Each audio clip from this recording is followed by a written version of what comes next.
Bangla page নম্বর 253। 1.1 তাই তা না হলে ফট করে একটা লিখলো আর ছাপা হলো, কথাটা বলেছিলেন বাবা। 1.2 অমৃতের মতো ছেলে পেলে ইসাবের বাবা কতজনকে পালন করতে রাজি বলে জানিয়েছেন? 21 জনকে। 1.3 বাস ড্রাইভারের নাম ছিল কালিদাস। 1.4 সে জানতো না, সে কি জানতো না? কবি আর কখনো ফিরে আসবেন না। 1.5 ত্রস্ত জটা যে বর্ণ সেটি হলো পিঙ্গল। 1.6 পতলি শব্দের অর্থ হলো পুত্তলি। 1.6 শ্রীপ্রান্ত লেখার পাত বলতে বুঝিয়েছেন কলার পাতা। 1.8 কলকাতা বিশ্ববিদ্যালয়ের পরিভাষা সমিতি গঠিত হয় 1936 সালে। 1.9 তা লেখককে নেশাগ্রস্ত করে, তা বলতে বোঝানো হয়েছে ফাউন্টেন পেন। 1.10 অনুক্ত কর্তা দেখা যায় কর্ম ও ভাববাচ্যে।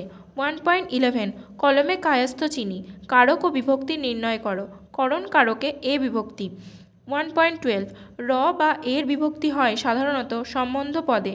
1.13 গ্রামান্তর পদটি কোন সমাসের উদাহরণ? নিত্য সমাস। 1.14 ব্যাসবাক্য অন্য যে নামে প্রচলিত বিগ্রহ বাক্য।